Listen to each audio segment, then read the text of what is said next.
بسم اللہ الرحمن الرحیم۔ سیرت النبی صلی اللہ علیہ وآلہ وسلم۔ عنوان: صحابہ اور صحابیات کی فداکاری۔ حضرت ام عمارہ رضی اللہ عنہا کا اصل نام نصیبہ تھا۔ انہوں نے مسلمانوں کو بھاگتے دیکھا اور مشرکوں کو نبی کریم صلی اللہ علیہ وسلم کے گرد جمع ہوتے دیکھا تو بے چین ہو گئیں۔ جلدی سے آپ صلی اللہ علیہ وسلم کے قریب پہنچیں اور تلوار کے ذریعے دشمنوں سے لڑنے لگیں۔ تلوار چلاتے چلاتے جب زخمی ہو گئیں تو تیر کمان سنبھال لیا اور مشرکوں پر تیر چلانے لگیں۔ ایسے میں انہوں نے ابن کمیہ مشرک کو آتے دیکھا۔ وہ یہ کہتا ہوا چلا آ رہا تھا، مجھے بتاؤ محمد کہاں ہیں؟ اگر آج وہ بچ گئے تو سمجھو میں نہیں بچا۔ یہ کہنے سے اس کا مقصد یہ تھا کہ آج یا وہ رہیں گے یا میں رہوں گا۔ جب وہ قریب آیا تو حضرت ام عمارہ رضی اللہ عنہا اور موسیٰ بن عمیر رضی اللہ عنہ نے اس کا راستہ روکا۔ اسی وقت اس نے حضرت ام عمارہ رضی اللہ عنہا پر حملہ کیا۔ ان کے کندھے پر زخم آیا۔ حضرت ام عمارہ رضی اللہ عنہا نے بھی اسی پر تلوار کے کئی وار کیے، مگر وہ زرہیں پہنے ہوئے تھا، ان کے وار سے محفوظ رہا۔ ان کی کوششوں کو دیکھ کر حضور نبی کریم صلی اللہ علیہ وآلہ وسلم نے ارشاد فرمایا، اللہ تمہارے گھرانے میں برکت عطا فرمائے۔ اس پر حضرت ام عمارہ رضی اللہ عنہا نے عرض کیا، اللہ کے رسول، ہمارے لیے دعا فرمائیے کہ ہم جنت میں آپ کے ساتھ ہوں۔ آپ صلی اللہ علیہ وسلم نے فرمایا، اے اللہ انہیں جنت میں میرا رفیق اور ساتھی بنا۔ اس وقت حضرت ام عمارہ رضی اللہ عنہا نے کہا، اب مجھے اس کی پرواہ نہیں کہ دنیا میں مجھ پر کیا گزرتی ہے۔ نبی اکرم صلی اللہ علیہ وسلم نے فرماتے ہیں، احد کے دن میں دائیں بائیں جدھر بھی دیکھتا تھا ام عمارہ کو دیکھتا تھا کہ میرے بچاؤ اور میری حفاظت کے لیے جان کی بازی لگا کر دشمنوں سے لڑ رہی ہیں۔ غزوہ احد میں حضرت ام عمارہ رضی اللہ عنہا کو 12 زخم آئے، ان میں نیزوں کے زخم بھی تھے اور تلواروں کے بھی۔ اس روز حضرت ابو دجانہ رضی اللہ عنہ نے بھی اپنے جسم کو نبی اکرم صلی اللہ علیہ وسلم کے لیے ڈھال بنا لیا تھا۔ جو تیر آتا وہ اس کو اپنی کمر پر روکتے، یعنی انہوں نے اپنا منہ حضور نبی کریم صلی اللہ علیہ وسلم کی طرف کر رکھا تھا۔ اس طرح وہ تمام تیر اپنی کمر پر لے رہے تھے تاکہ آپ صلی اللہ علیہ وسلم محفوظ رہیں۔ اس طرح ان کی کمر میں بہت سے تیر پیوست ہو گئے تھے۔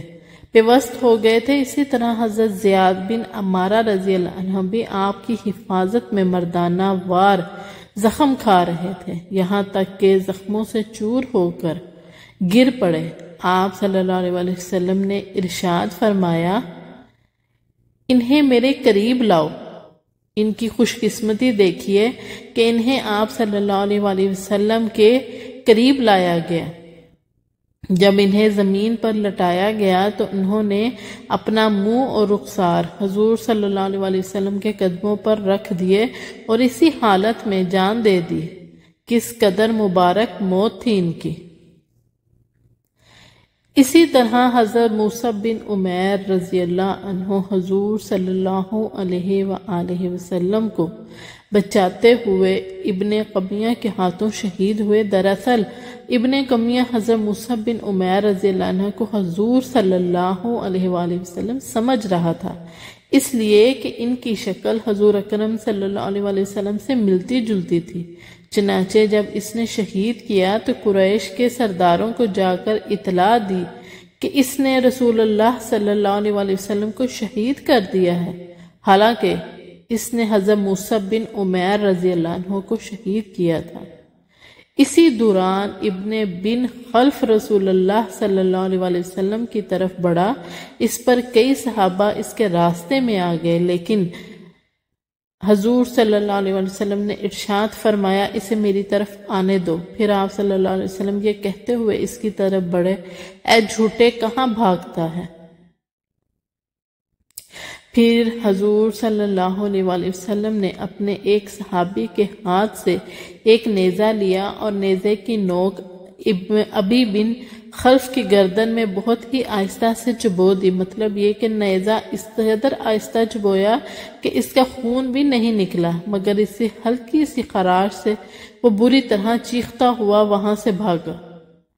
وہ کہہ رہا تھا، خدا کی قسم، خدا محمد نے مجھے مار ڈالا۔ مشرکوں نے اسے روکنے کی کوشش کی اور کہا، تو بہت چھوٹے دل کا نکلا، تیری عقل جاتی رہی، اپنے پہلو میں تیرے لیے پھرتا ہے، تیر اندازی کرتا ہے اور تیر لیے پھرتا ہے، اور تجھے کوئی زخم بھی نہیں آیا، لیکن چیخ کتنا رہا ہے، ایک معمولی سی خراش ہے، ایسی خراش پر تو ہم اف بھی نہیں کرتے۔ اس پر ابی بن خلف نے درد سے کرہتے ہوئے کہا، لات اور عزا کی قسم، اس وقت مجھے جس قدر شدید تکلیف ہو رہی ہے، اگر وہ ذی المجاز کے میلے میں سارے آدمیوں پر بھی تقسیم کر دی جائے تو سب کے سب مر جائے۔ بات دراصل یہ تھی کہ مکہ میں ابی بن خلف نبی اکرم صلی اللہ علیہ وآلہ وسلم سے کہا کرتا تھا، اے محمد، میرے پاس ایک بہترین گھوڑا ہے، میں اسے روزانہ 12 مرتبہ چارہ کھلا کر موٹا کر رہا ہوں، اس پر سوار ہو کر میں تمہیں قتل کروں گا۔ اس کی بکواس سن کر حضور صلی اللہ علیہ وآلہ وسلم پر فرماتے تھے، انشاءاللہ میں خود تجھے قتل کروں گا۔ اب جب اسے آپ صلی اللہ علیہ وآلہ وسلم کے ہاتھوں خراش پہنچی تو اس کی ناقابل برداشت تکلیف نے اسے چیخنے پر مجبور کر دیا۔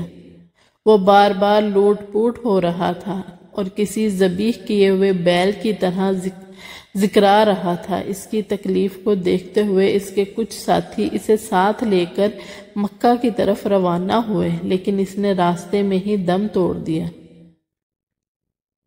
ایک حدیث میں آتا ہے کہ وہ شخص جسے نبی نے قتل کیا ہو یا جسے نبی کے حکم سے قتل کیا گیا ہو، اسے اس کے قتل کے وقت سے قیامت کے دن تک عذاب دیا جاتا رہے گا۔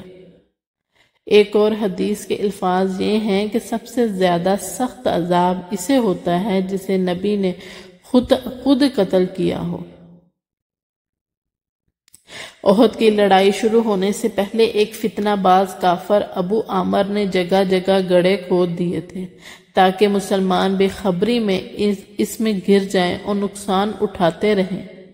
یہ شخص حضرت حنظلہ رضی اللہ عنہ کے باپ تھا، اور حضرت حنظلہ رضی اللہ عنہ وہ ہیں جنہیں فرشتوں نے غسل دیا تھا۔